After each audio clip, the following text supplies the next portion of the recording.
안녕하세요. 저는 한 아이의 엄마로 살고 있는 30대 초반의 여자입니다. 우리는 살아가면서 자꾸 큰 실수를 하면서 살아가는데요. 실수를 했다고 해서 좌절하고 자존감을 잃은 채 한탄만 하는 것보다는 그 안에서 긍정적인 면을 바라보고 교훈을 삼으려는 자세를 갖는 것이 중요한 것 같아요. 저도 이른 나이에 저의 삶을 완전히 바꿔버린 실수를 한 적이 있는데요. 그때 저를 보고 누군가는 혀를 차며 젊은데 고생한다는 사람이 있었고, 누군가는 다 지나간다면서 이겨낼 수 있다고 용기를 준 사람도 있었답니다. 저도 사연을 즐겨 들으면서 지금 힘든 시절을 겪고 계신 분에게 용기를 건네고 싶어 이렇게 제 이야기를 들려드려 볼까 해요.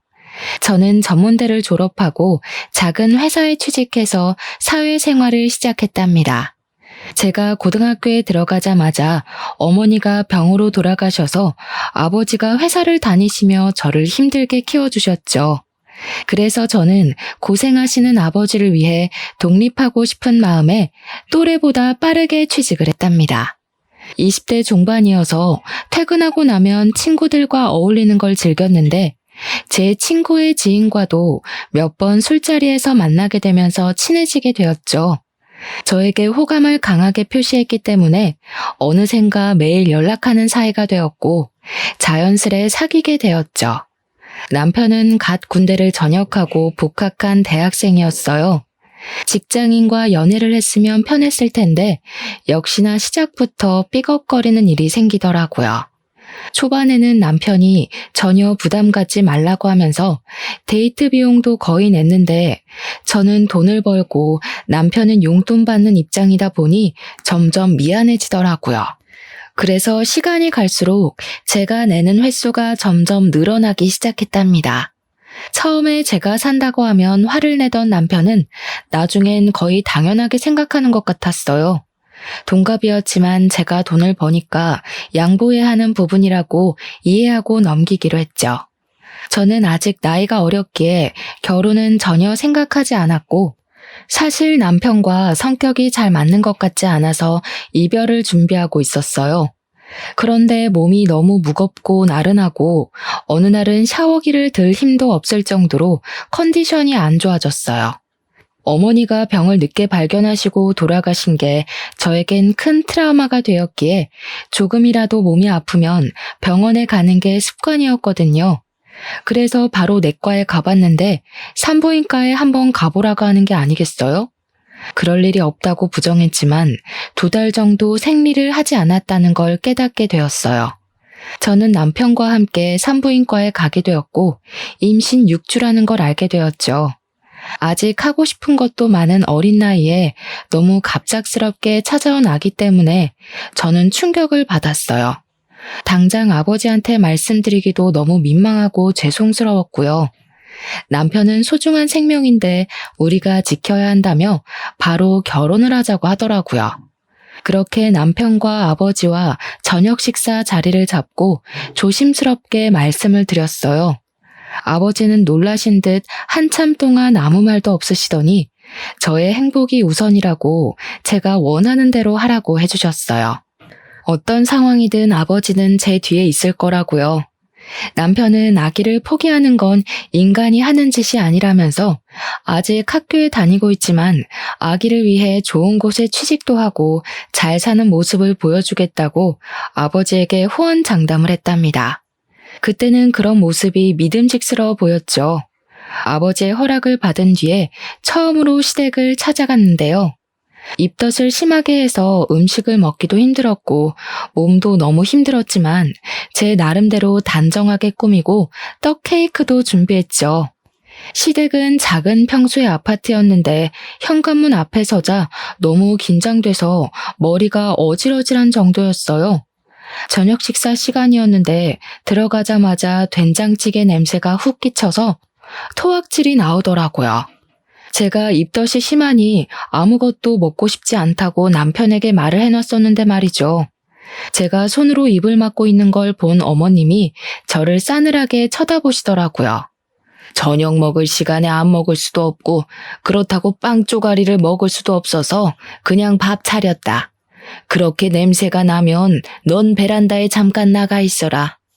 반기시지 않을 거란 예상은 했었지만 이렇게 처음 만난 순간부터 푸대접을 할지는 상상도 못했답니다.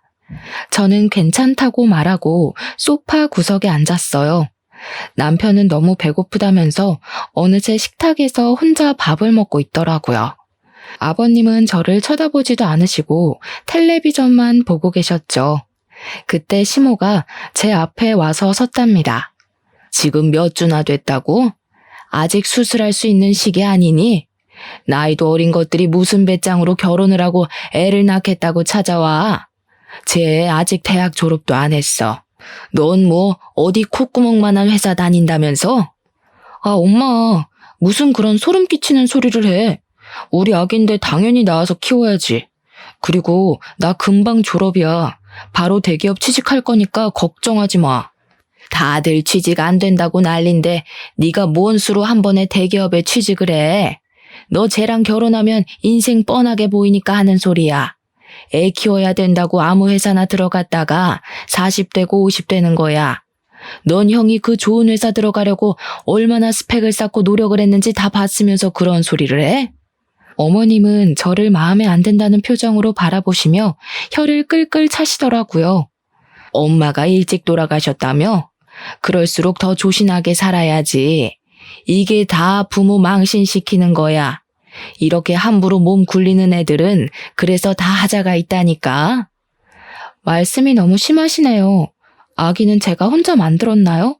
저도 결혼하고 싶지 않았는데 어머님 말씀을 들으니 다시 생각해 봐야겠네요. 안녕히 계세요. 저는 너무 화가 나서 혼자 나와버렸답니다. 남편이 나와서 잡았지만 얼른 택시를 타고 집으로 와버렸어요. 다시는 남편 어머님을 만나고 싶지 않다는 생각이 강하게 들었고 결혼 역시 진행하지 않으려고 했죠. 하지만 남편은 아기가 있고 사랑하는데 어떻게 헤어지냐면서 매일을 찾아와 울더라고요. 제가 퇴근하고 집에 오면 아버지와 함께 집에 들어와 있기도 했고요. 저 역시 마음을 굳게 먹고 산부인과에 찾아가려고 했지만 막상 들어가려고 하면 발길이 떨어지지 않았어요. 이상하게도 눈물이 계속 나고 마음이 아파서 앞에 서 있다가 그냥 돌아오곤 했죠. 그러다 보니 벌써 임신 12주에 접어들었고 저는 결국 아기를 지키고 결혼을 하기로 생각을 바꿨답니다. 그러면 뭐 하나요? 시모가 제가 되바라졌다고 절대 안 된다고 반대를 한다는데요. 결국 아버지가 시부에게 전화를 해서 오래 대화한 끝에 상견례 자리를 만들 수 있었죠. 남편은 나이가 8살 차이 나는 형이 있었는데 이미 결혼했고 4살짜리 아들도 있었어요. 저는 상견례에서 처음으로 아주버님 부부를 만나게 되었답니다. 형님도 저를 보자마자 대뜸 너무 어리다면서 애가 애를 낳으니 큰일이라고 혀를 차는 게 아니겠어요? 식사하는 내내 시모는 아버지에게도 무례하게 굴었는데 제가 되바라졌고 가정교육이 안 되었다고 하더라고요. 아버지는 그저 묵묵하게 듣고만 계셨어요. 시모는 집에 여유가 없으니 집을 해줄 수는 없고 일체 지원도 없을 거라고 했답니다. 둘이서 살고 싶어 사는 거니 월세로 시작해서 살아야지 별 수 있겠냐 하더라고요. 그 말을 듣고 있는 아버지도 안타깝고 제 처지도 불쌍하게 느껴졌어요. 축복받으면서 결혼하고 신혼집을 예쁘게 꾸미는 꿈은 어느 여자에게나 있기 마련이잖아요. 어린 나이에 갑자기 한다고는 해도 저는 제가 이런 대우를 받으면서 결혼을 하게 되리라곤 상상도 하지 못했답니다. 결국 아버지가 보증금을 마련해 주셔서 투룸의 월세로 신혼집을 마련하게 되었죠. 결혼식도 가장 기본으로 단촐하게 했고 시모는 남복이 부끄럽다면서 지인들에겐 연락도 안 하고 가까운 친척들만 불렀더라고요. 남편도 친구가 별로 없다면서 10명도 안 왔죠. 오히려 제 하객이 더 많을 정도였답니다. 더욱 기가 막혔던 건 형님의 태도였는데요. 제가 신부 대기실에서 회사 사람들과 인사하느라 정신이 없는데 옆에 서서 계속 저를 지켜보고 있더라고요. 그러더니 제 옆으로 와서 요즘 세상에 신혼을 투룸 월세로 시작하는 게 진짜 드문 일인데 어떻게 하냐고 자기가 너무 속상하다는 말을 꺼내는 거 있죠. 옆에 있던 회사 동료들이 놀라면서 제 눈치를 보는데 너무 부끄럽고 화가 나더라고요. 그러고는 유유히 가버리는 형님한테 한마디 해보지도 못한 채 정신없이 결혼식은 끝이 났답니다. 그렇게 시간은 흐르고 배는 점점 불러오기 시작했어요. 매달 드는 생활비는 제 월급으로 충당하고 있었는데 남편은 생각이 있는 건지 돈을 아끼지 않고 쓰더라고요. 저는 배가 더 불러오면 이제 일도 관둬야 하는데 아르바이트를 하던지 정 안 되면 시댁에 좀 말해보라고 남편에게 말했죠. 남편은 바로 시댁에 전화해서 무슨 어린애가 용돈 타령하듯이 돈을 달라고 하는 거예요. 그러더니 저에게 핸드폰을 넘겨주는 거 있죠. 야, 너는 생각이 있니 없니? 공부하느라 힘든 애한테 일을 해서 돈을 벌어오라고? 내가 이럴까봐 결혼 반대한 거야. 네가 지금 내 아들 발목 잡고 있잖아. 지금 제가 생활비 다 대고 있어요. 저도 이제 일 그만둬야 하는데 앞으로 어떡하나요? 그래서 좀 여쭤보라고 한 거예요. 네가 하겠다고 해서 한 결혼 아니야? 네가 책임을 져야지. 그리고 왜 일을 관둬? 요즘은 막달까지 다 일하고 애 낳더라. 뭐가 그렇게 힘들다고 벌써 관둘 생각을 해? 임신한 저는 새벽부터 준비해서 일 가야 하되는데 아드님은 수업이 다 오후라고 천하태평이에요. 그럼 아침 시간이 비면 잠깐 아르바이트 할 수 있는 거죠. 왜 제가 다 해야 돼요? 아침에 공부를 하는지 잠을 자는지 네가 어떻게 알아? 네가 봤어? 우리 아들 어줍잖은 데 가서 돈 벌어오라고 시키지 말고 네가 애 낳기 전날까지 다녀. 대기업 다니려면 스펙 쌓으면서 준비해야 되는 거 알아 몰라? 그러고는 전화를 끊어버리더라고요. 저는 친정아버지에게도 차마 말을 할 수가 없어서 저는 정말 애 낳기 일주일 전까지 일을 다녔습니다. 회사 동료들이 오히려 제 몸 상태를 걱정할 정도였어요. 차마 돈이 없어서 다닌다는 말은 하지 못하고 젊어서 괜찮다며 웃어 넘겼죠. 임신 기간 내내 제가 먹고 싶은 음식 사 먹어본 게 손에 꼽을 정도여서 너무 서러웠답니다. 그런데 남편은 밖에서 사 먹을 거 다 먹고 술도 먹고 다니더라고요. 제 카드는 안 쓰는 걸 보니 시모가 따로 용돈을 챙겨주는 모양이었어요. 기대하지도 않았지만 그렇다고 자기 손주를 임신한 며느리한테 과일 한 번 사준 적 없고 집에 찾아오지도 않았답니다. 저는 그렇게 아기를 출산하면서 회사를 그만두게 되었어요. 워낙 작은 회사였기에 저에게 육아 휴가까지 주면서 남아있으라고 하진 않더라고요. 암묵적으로 잘린 거나 다름없는 상황이었답니다. 저는 좁은 집에서 매일 아기를 돌보며 육아를 하게 되었는데요. 책을 읽으면서 준비를 했는데도 막상 진짜 아기를 키우자 너무 힘들고 어렵더라고요. 처음엔 목욕시키는 것도 너무 무섭고 속삭에 감싸는 법도 모르겠더라고요. 이럴 때 남들처럼 친정엄마가 함께 도와주고 알려주면 얼마나 좋았을까 하는 생각에 서러움이 밀려왔죠. 시부모는 아기를 낳은 당일에 병원에 와서 손주 얼굴만 쓱 보고는 저는 보지도 않고 가버렸다네요. 남편은 그렇게 소중한 생명이라고 말을 하더니 막상 아기가 태어나자 신경도 잘 안 쓰더라고요. 처음엔 제가 시키는 대로 젖병을 타고 기저귀도 갈아주고 하더니 시간이 지날수록 도서관에 가서 공부해야 한다면서 아침 일찍 나가서 밤늦게 나오는 날이 늘어나기 시작했어요. 저는 아기와 하루 종일 씨름하느라 머리도 못 감는데 남편은 나갈 때마다 얼마나 꾸미고 나가는지 보고 있으면 기가 막히더라고요. 너는 하루에 10분도 아기 봐주지도 않으면서 학교에 그렇게 꾸미고 갈 시간이 있어? 그럼 학교 가는데 너처럼 후줄근하게 입고 다니면 좋겠냐? 아기는 집에서 노는 엄마가 봐야지. 네가 낳자고 해서 낳은 아기야. 근데 왜 나만 다 책임져야 돼? 잠도 못 자고 제대로 밥도 못 먹고 샤워도 못 해. 너는 내가 불쌍해 보이지도 않아? 그리고 생활비는 어쩔 거야? 나 모아둔 돈도 없는데 네가 돈을 구해와야 될 거 아니야. 아씨, 진짜 시끄러. 너 이렇게 구질구질한 애였냐? 머리는 떡 쪄가지고, 아휴. 밖에서 상큼한 애들 보다가 너 보면 진짜 한숨만 나온다. 난 몰라. 네가 우리 엄마한테 말해보든지. 너네 아빠한테 돈 달라고 해. 내가 누구 때문에 이렇게 됐는데 같이 아기 봐주고 도와줘도 힘든 판국에 또 아침 대바람부터 나가기만 해. 남편은 제가 나가지 말라고 악을 써도 제 손을 뿌리치고 나가버렸답니다. 이렇게 매일 신랑이 하는 날이 계속됐어요. 남편은 생활비는 전혀 신경도 쓰지 않아서 아기 분유 살 돈도 없었답니다. 저는 남편에게 실망을 했고 점점 정이 떨어지기 시작했어요. 어느 날 너무 힘들어서 울고 있는데 친정 아버지에게 전화가 왔더라고요. 저는 괜찮은 척 받았지만 다정한 아버지의 목소리에 그만 펑펑 울고 말았죠. 아버지는 바로 회사 반차를 쓰시고 집으로 오셨어요.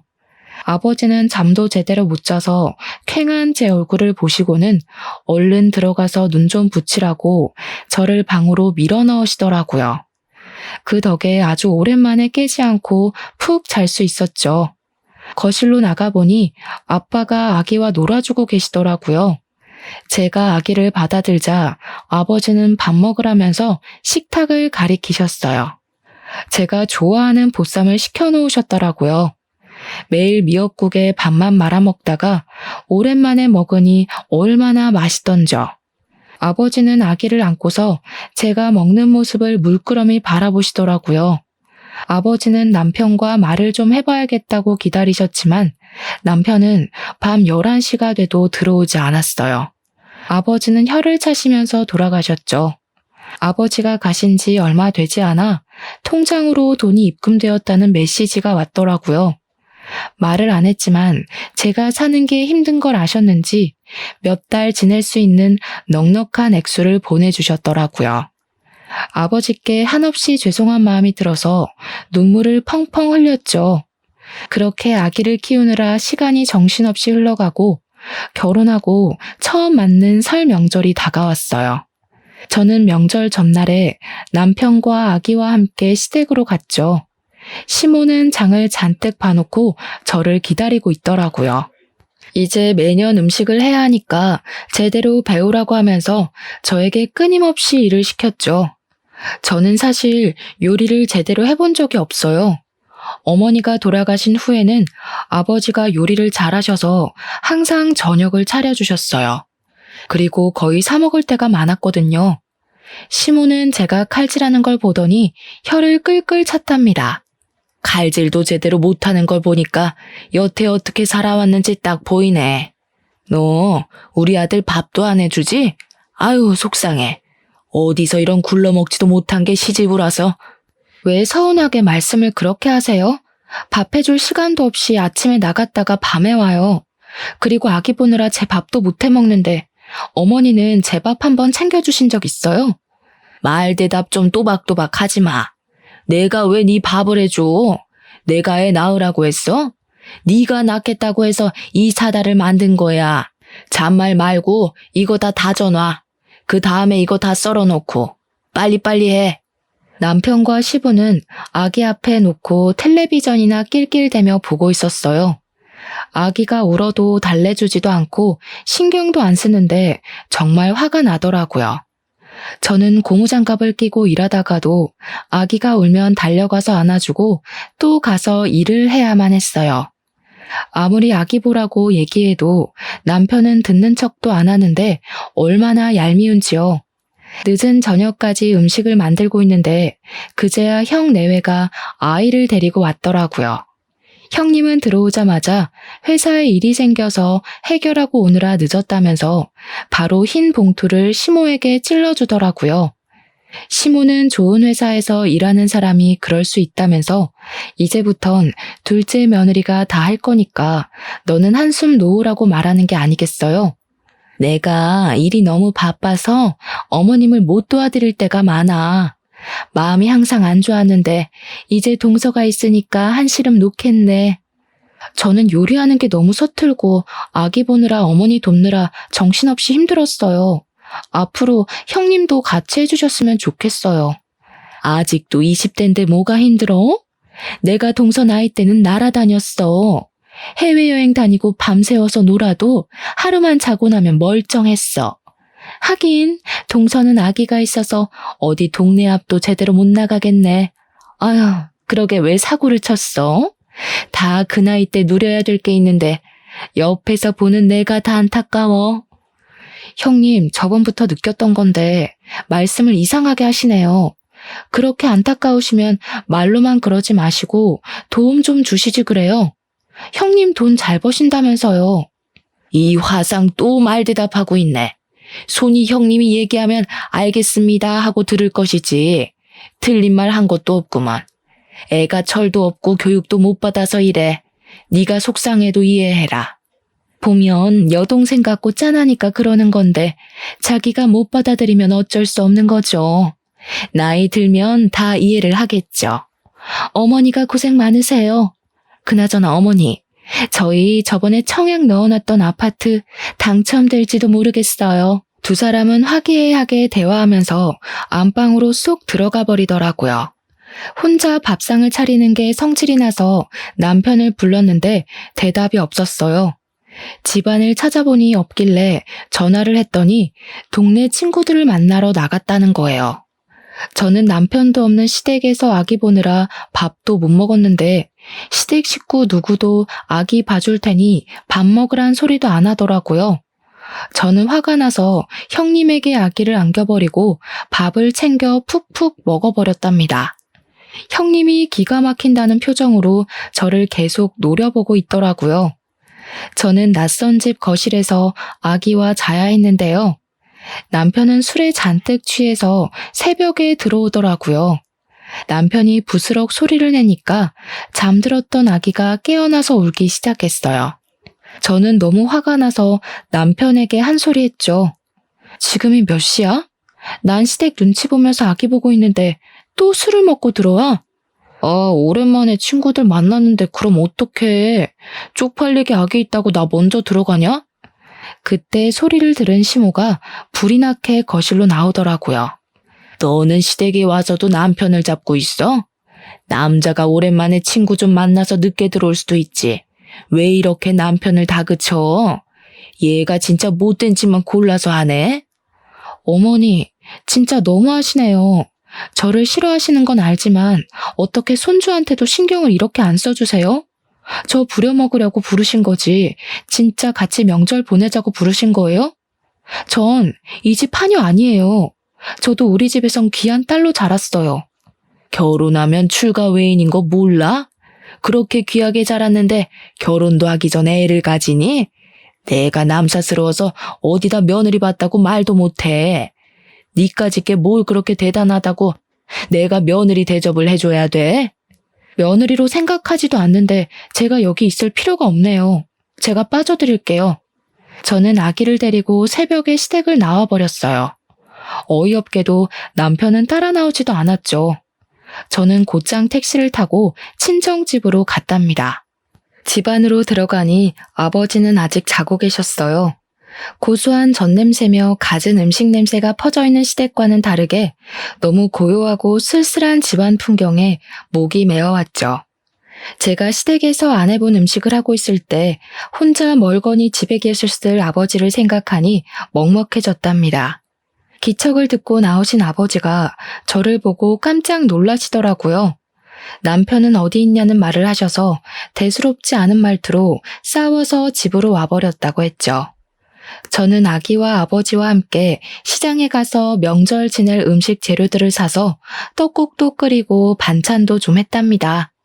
아버지가 주방에 한 번도 안 들어오게 키웠는데 어느새 결혼해서 아기도 낳으니 떡국도 곧잘 끓인다고 칭찬을 해주시더라고요. 저는 그렇게 명절 내내 아버지와 보냈답니다. 친정에 와서 지내니 어찌나 마음이 편한지 신혼집으로 돌아가기가 끔찍하게 싫더라고요. 심지어 남편은 연락 한 통도 없고 친정으로 찾아오지도 않았죠. 그래서인지 더 가기가 싫어서 며칠 더 친정에 머물렀어요. 하지만 아버지가 어른으로 책임을 다해야지 싫다고 피하기만 하면 안 된다면서 집으로 돌아가라고 완강하게 말씀하시더라고요. 그러고는 저에게 남편과 상관없이 혼자의 힘으로 독립할 수 있어야 진정한 어른이 될 수 있다며 집에 있는 동안 자격증이나 전문직 시험을 준비해보라고 하셨죠. 학원이든 뭐든 아버지께서 다 지원해 주시겠다고 말이에요. 저도 아버지의 조언을 진지하게 받아들이고 차근차근 알아보겠다고 말했어요. 저는 어쩔 수 없이 다시 집으로 돌아가 혼자 아기를 돌보는 쳇바퀴 같은 일상을 이어나가야만 했답니다. 친했던 친구들은 회사 다니고 연애하고 예쁜 옷 입고 여행 다니느라 바쁜지 점점 연락이 줄어들어만 갔죠. 저는 친구들에게 시댁이며 남편 얘기로 하소연하는 것도 창피해서 혼자 속으로만 사귀면서 지냈고, 남편하고도 대화를 거의 안 해서 하루 종일 한마디도 안 한 적도 있을 정도였어요.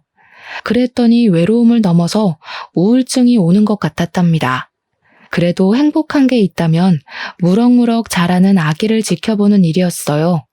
너무 가슴이 아파서 울고 있다가도 아기가 한번 방긋 웃어주면 저도 함께 웃게 되더라고요.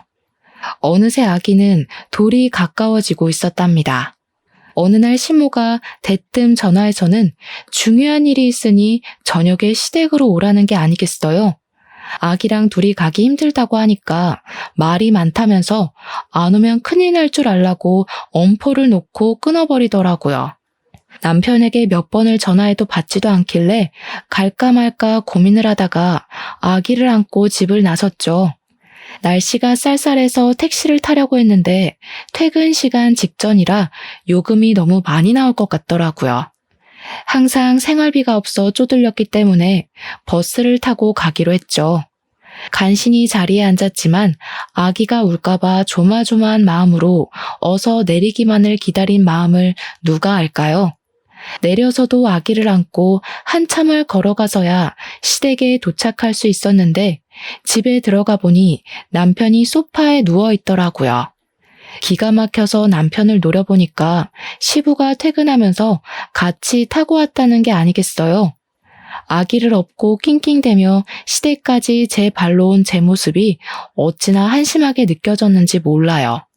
그때 형님 부부가 먹을 걸 양손 가득 싸들고 들어오더라고요. 호들갑을 떨면서 식탁에 음식들을 펼쳐놓고 샴페인까지 따고 난리를 부렸는데요. 그토록 가고 싶었던 아파트에 청약 당첨되었던 거예요. 저만 빼고 아주 잔치 분위기더라고요. 그 와중에 평소 음식이라면 환장하는 남편이 먹지도 않고 핸드폰만 들여다보고 있더라고요. 도대체 뭘 하는지 혼자 피식거리는데 기분이 싸하더라고요. 동서는 청약이 뭔지는 알아? 젊은 시절은 금방이야. 나이 들 때를 준비해야지. 언제까지 그 좁은 투룸 월세를 살려고 그래? 저도 회사 다닐 때 청약 들어놨어요. 남편이 돈을 벌어야 저축이라도 하죠. 학교 졸업할 때는 다 돼가는데 언제 취직을 할까 저도 답답해요. 서방님이야 우리 남편 머리 닮았으면 좋은데 취직하시겠지. 어쨌든 청약 잘 들어놔. 언젠가는 우리처럼 아파트도 사고 남부럽지 않게 살아야지. 나중에 늙어서 우리한테 손 벌릴까봐 무섭다. 지금도 10,000원 한 장 안 주시면서 늙으면 도와주실 마음은 있으세요? 동정하시려거든 돈으로 부탁드릴게요, 형님. 요즘 젊은 사람들하고는 무서워서 대화를 못하겠어. 아님 동서가 유별나게 속이 뾰족한 거야? 아기 생각해서 열심히 살아. 요즘엔 부모가 가난하면 아이가 제일 상처받아. 우리 딸 봐. 얼마나 밝고 예쁘게 컸어. 요즘은 부모 경제력이 아이 얼굴에 나타나는 법이야. 형님, 저한테 막말하는 건 참아도 우리 아기한테 함부로 말하지 마세요. 내가 소리를 삑 지르자 형님이 눈을 동그랗게 뜨는 표정을 짓더니 고개를 절레절레하며 주방으로 들어가 버리더라고요. 남편은 바로 옆에 있으면서도 어떤 대꾸도 안 하고 핸드폰만 들여다보고 있었죠. 시간이 지나도 저와 아기에 대한 대우는 달라질 것 같지 않았어요. 제가 엄청 부자가 되지 않는 한 더욱더 무시할 것 같았죠. 너무 속이 상해서 음식도 거의 먹지 않고 서둘러 집으로 돌아와 버렸답니다. 경제적인 문제는 결혼 생활 내내 저를 괴롭혔어요. 저는 급할 때마다 어쩔 수 없이 아버지에게 부탁을 해야만 했고요. 그래도 월세는 시댁에서 주는지 남편이 내고 있었는데요. 어느 날 집주인에게 전화가 왔는데 월세를 2달이나 밀렸다고 하는 거 아니겠어요? 너무 놀라서 남편에게 전화하니 옆에서 시끄러운 소리가 들리고 여자 목소리도 들리더라고요. 도저히 시끄러워 통화를 할 수가 없어서 당장 집으로 오라고 소리를 질렀답니다. 하지만 남편은 또 밤늦게 나타났어요. 집주인한테 전화 왔는데 월세가 2달이나 밀렸다며. 어떻게 된 거야? 집에서 월세 받는 거 아니었어? 아니, 쓸 돈이 모자라서 잠깐 썼어. 나도 학교 다니려면 돈이 있어야 되잖아. 유지비도 필요하고. 뭐? 유지비? 개똥 같은 소리 하네. 지금껏 아기 기저귀 하나 지 돈으로 사본 적이 없는 게 머리에 똥 만든 게 무슨? 야, 너 남편한테 말 다 했어? 너 내가 우리 엄마한테도 말 대답하는 거 다 참고 아무 말도 안 하고 있었는데 너 진짜 안 되겠다. 연애 때랑 완전히 딴판이야. 너 나 속였냐? 네가 날 속였겠지. 너네 엄마가 나 무시하고 상처 주는 말 하는 건 안 들리니? 너 당장 나가서 편의점 알바라도 해서 돈 벌어와. 아님 너네 엄마한테 말해서 월세 당장 메꿔놔. 아, 싫어. 네가 말하든지 말든지 난 몰라. 쫓겨나면 그만이지. 넌 너네 집으로 가고 난 우리 집으로 들어가서 살던가. 아님 너네 아빠한테 좀 말해보던가. 장인어른 월급 많이 받으시잖아. 남편은 방으로 문을 쾅 닫고 들어가 버리더라고요. 그렇게 몇 시간이 흘렀고 저는 다시 대화를 해보기 위해 방으로 들어갔답니다. 남편은 천하태평하게 침대에 뻗어서 잠을 자고 있더라고요. 남편의 옆에 있는 핸드폰에서 메시지 알람이 울리길래 쎄한 기분이 들어 한번 확인을 해보기로 했어요. 아니나 다를까 어떤 여자와 깨볶는 메시지를 끊임없이 보내고 있더라고요. 여자의 프로필 사진을 보니 남편과 둘이 찍은 사진을 대문짝만하게 걸어두기까지 했더라고요. 저는 계속 핸드폰만 보는 남편을 보면서 어느 정도 심증이 있었기에 크게 충격받지도 않았답니다. 저는 재빠르게 저의 핸드폰으로 다 옮겨 담고 남편을 흔들어 깨웠죠. 너 이거 뭐야? 남편 노릇도 안 하면서 너 지금 바람까지 피워? 야, 남의 핸드폰은 왜 봐? 너 이거 범죄야?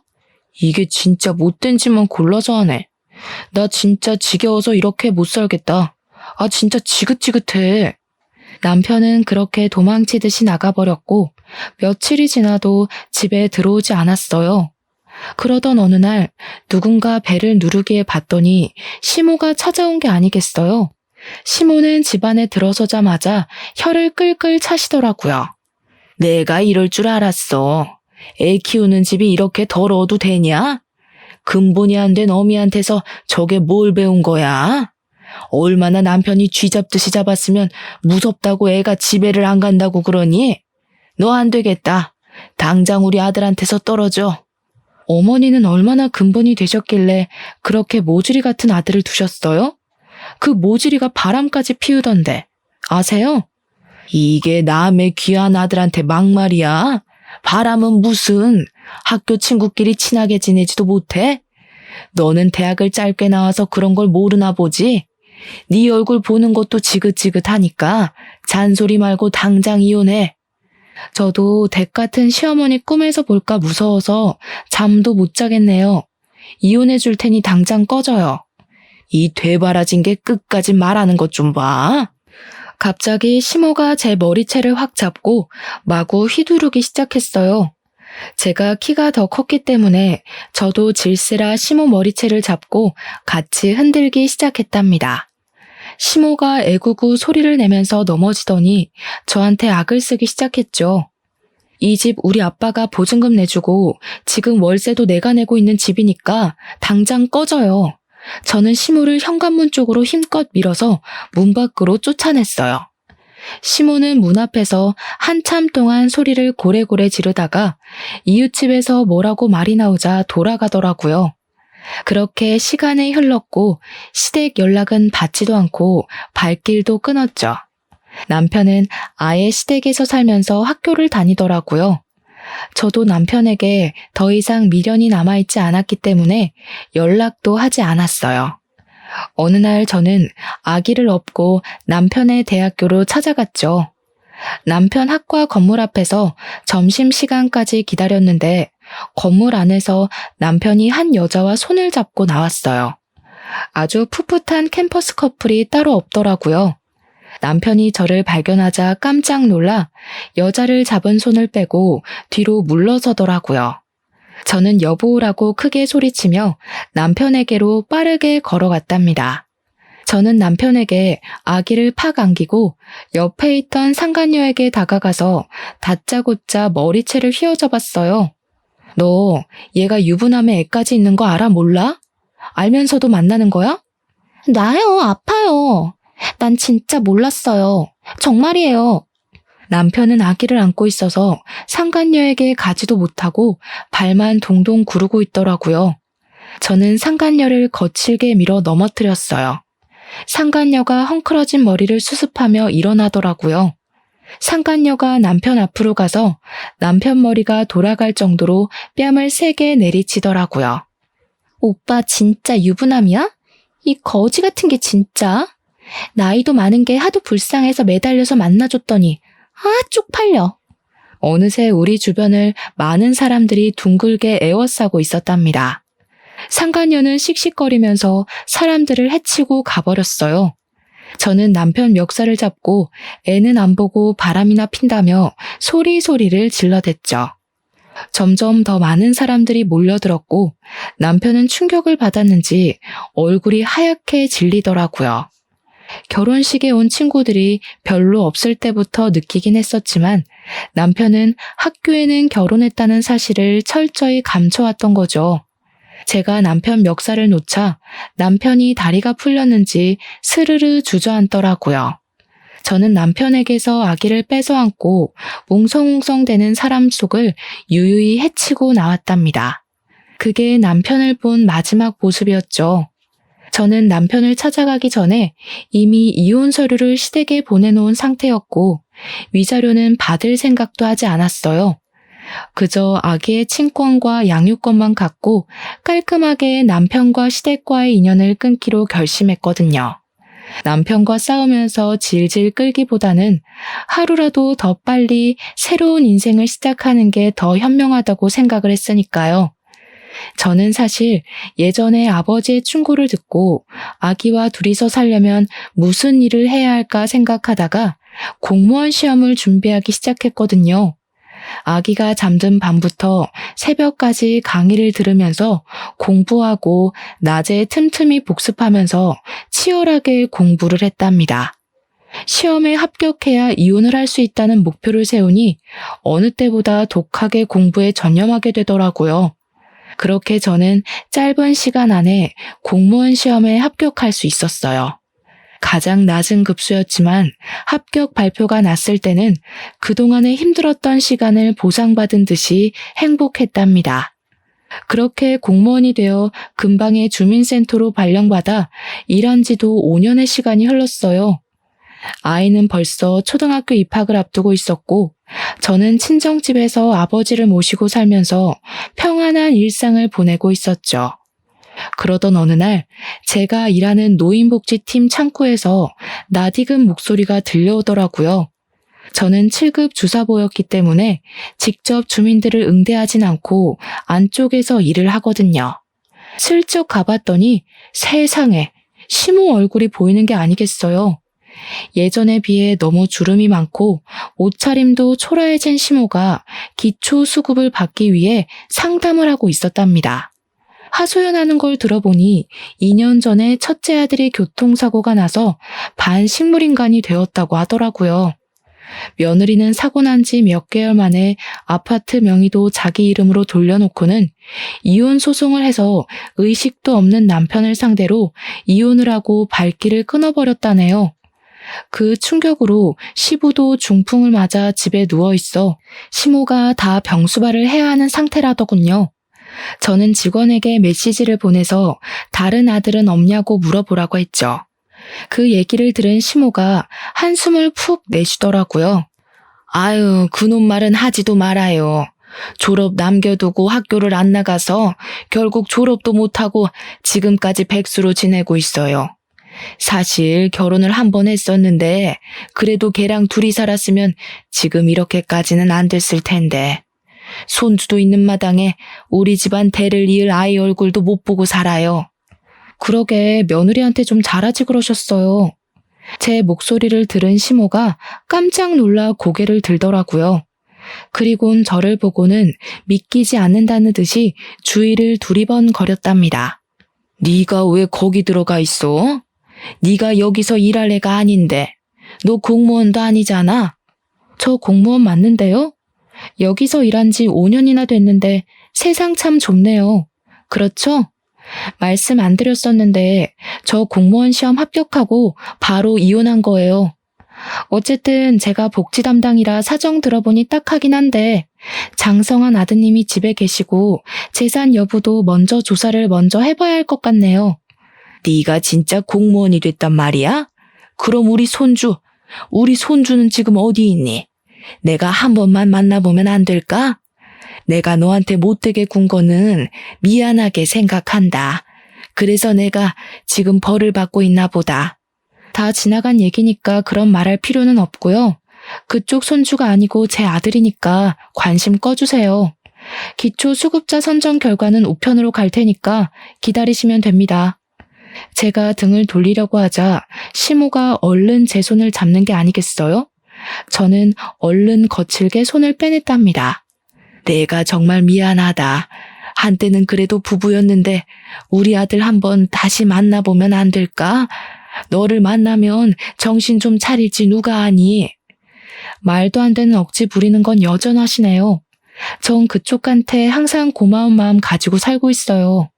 저한테 그렇게 모질게 대해주셔서 제가 이혼을 할 수 있었네요. 저는 차갑게 돌아서서 사무실 안쪽으로 들어가 버렸답니다.